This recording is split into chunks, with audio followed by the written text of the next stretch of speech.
खामोश। आगे देखो आगे। कुछ मालूम हुआ कि अक्षय कुमार को मारने और शोक वाटिका को उजाड़ने वाला कौन बेईमान था?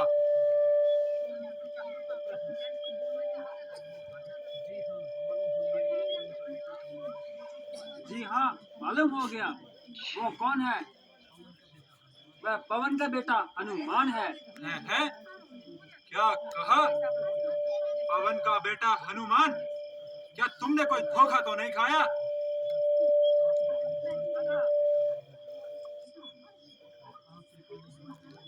हाँ कृपा निधान, पवन का बेटा हनुमान।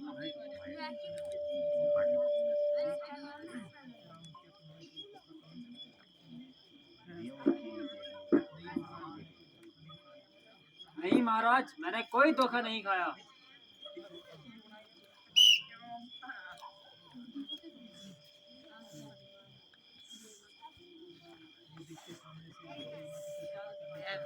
वो देखिए, सामने से मेघराज उन्हें पकड़ के ला रहे हैं। ये सीधा कर दूं तो अक्षय कुमार का वध करने वाला उपस्थित है, इसे जो सजा दंड देनी है दीजिए इसे। दंड देने से पहले अच्छा है कि इसके अपराध का कारण दरियाफ्त कर लिया जाए।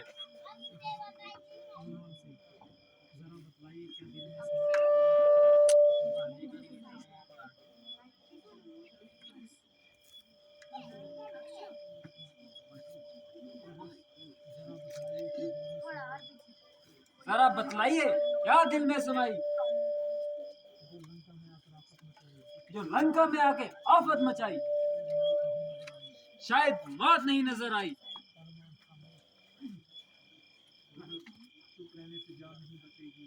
चुप रहने से जान नहीं बचेगी।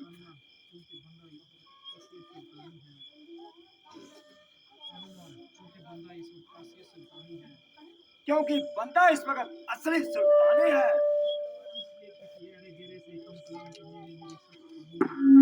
इसलिए किसी ऐरे गहरे से हम कलाम करने मेरी सख्त हानि है। कोई पूछने वाला पूछेगा तो पाई पाई का हिसाब देंगे और कतरे कतरे का जवाब देंगे।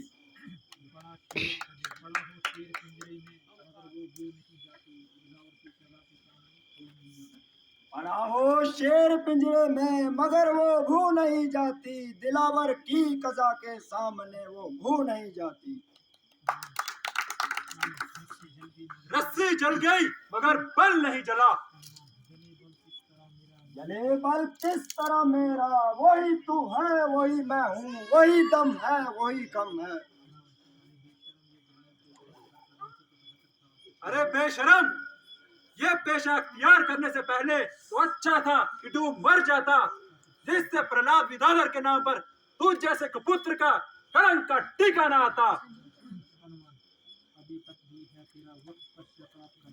अभी तक भी है वक्त तेरा पश्चाताप करने का, किया है काम जो तुमने बिला शक डूब मरने का। नालायक, तुझे इस हालात में देखकर मेरी गर्दन मारे शर्म के झुक जाती है, परंतु अफसोस कि तुझको गैरत नहीं आती।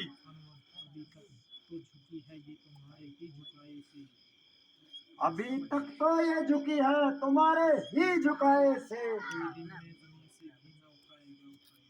कोई दिन मैं जमीन से भी ना उठाएगा उठाए से।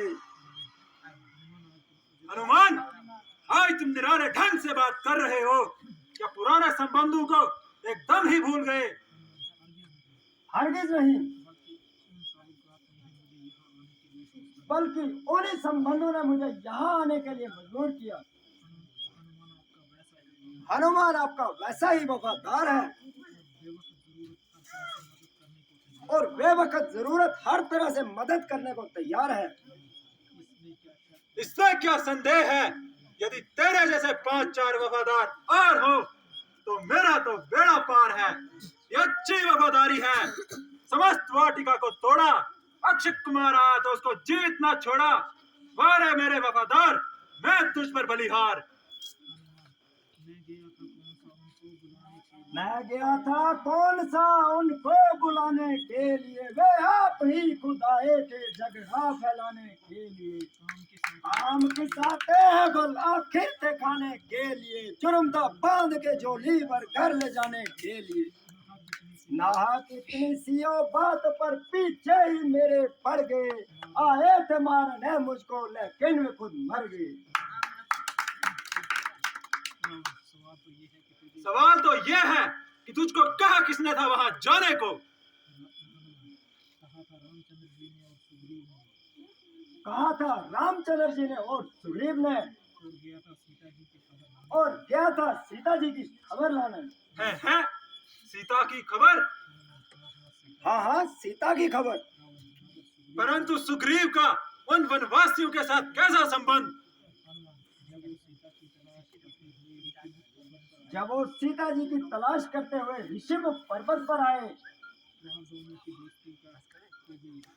और वहां दोनों की मित्रता हो गई। जिस बाली ने आपको 20 दफा कैद किया, उसको रामचंद्र जी के एक ही तीर ने दुनिया से ना फेंक दिया। और अब उनकी ताकत का अंदाजा आप खुद ही लगा लीजिए, और जिस तरह हो सके इस आने वाली बर्बादी को बचाइए।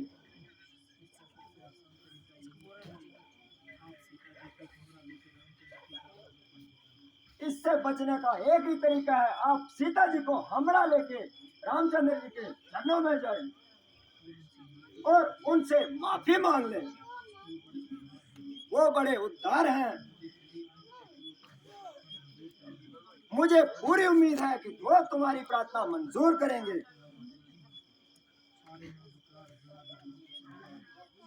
अरे नवाकर, जरा जबान को संभाल और सोच समझ के बाद मुंह से निकाल। जब तू यहाँ पर कैद है और मेरे हाथ में तेरा स्याह और सफेद है, तो क्या तुझे यहाँ से जीवित जाने की भी उम्मीद है? सीता की आशा सो दरकिनार, अब तो वे तेरी तरफ से भी हाथ धो चुके, और समझ ले कि तुझको रो चुके, क्योंकि तुम निसंदेह काल के मेहमान हो और इस खैर खाही में अपनी जान खो चुके हो। और हाँ, जिनकी महिमा की तो भांटों की भांति गीत गा रहा है और बार बार ये 1.5 फुट चौड़ा मुंह फैला रहा है, उनको मैं अच्छी तरह से जानता हूँ। प्रथम तो वनवासी रामचंद्र और लक्ष्मण, दूसरा साथ कौन मिला? सुग्रीव, बुद्धि का दुश्मन।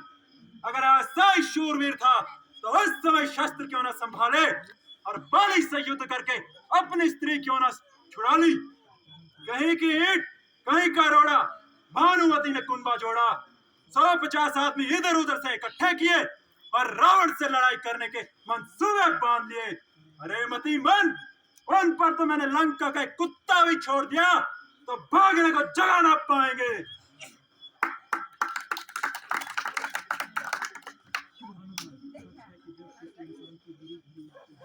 सच है कि जब किसी इंसान की बुरी घड़ी आती है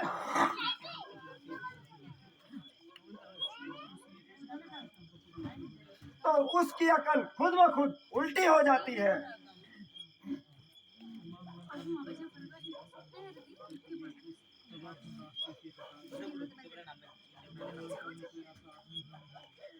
तमाम लंका में कोई ऐसा आदमी ही नहीं जो तुम्हें इस रास्ते से हटाए।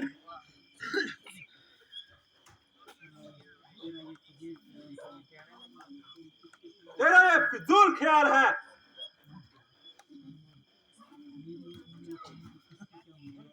मेरी ओर उंगली उठाने की किसी की क्या मजाल है?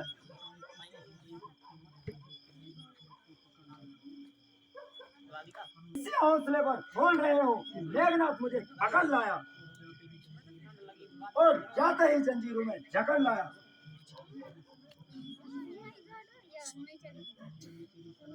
मगर ये तेरी सरासर हिमाकत है, और मेघनाथ बेचारे की यहाँ क्या ताकत है? अगर चाहता तो इन जंजीरों को एक झटके में ही तोड़ डालता और तेरे इस बहादुर को वही मरोड़ देता। मगर मैं खुद ही चाहता था कि किसी तरह तुझ तक पहुंच जाऊं।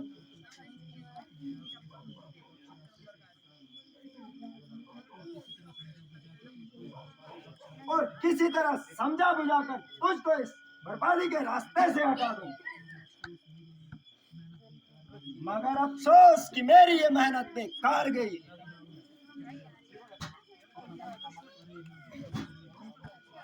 अरे नावाकार शरीर, रावण के सामने ऐसी बेहुदा तकरीर। मैंने हर चंद खूने जिगर पिया और तेरे बुजुर्गों का लिहाज किया, मगर अब तेरा जवाब मेरी जबान नहीं बल्कि तलवार देगी और तेरा ये नशा पल भर में उतार देगी। साहब, जरा गुस्से को थाम लीजिए। ये काम आपकी शान के खिलाफ है और राजनीति के सरासर खिलाफ है। भला किसी दूत का कत्ल करना कहाँ का इंसाफ है? हट हट, मेरा हाथ छोड़। ये तुम्हारा केवल ख्याल है। कौन कहता है कि ये दूत है?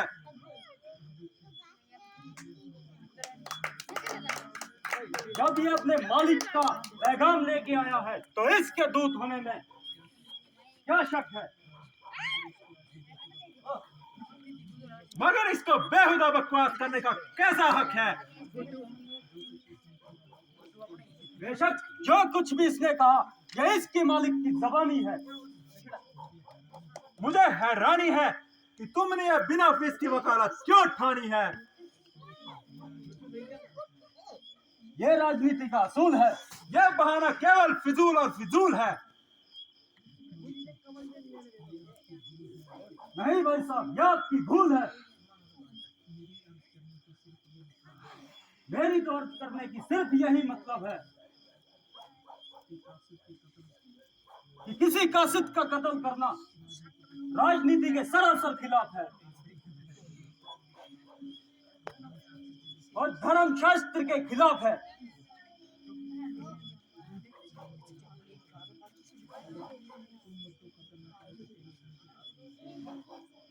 अगर तुम मुझको कदर न करे तो तेरी जिंदगी पर भी भूल है। पकड़ लो, खबरदार जाना ना पाए। हाँ, इसकी पूंछ में आग लगा दी जाए, क्योंकि वानरों को अपनी पूंछ से बड़ा प्यार होता है।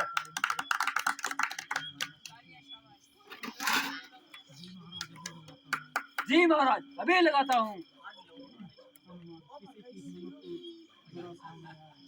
किसी की हिम्मत तो जरा सामने आए।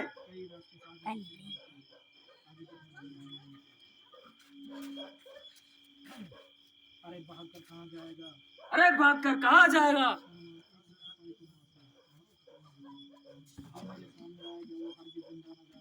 जो मेरे सामने आएगा वो हरगिज जिंदा न जाने पाएगा और अपनी जान गवाएगा।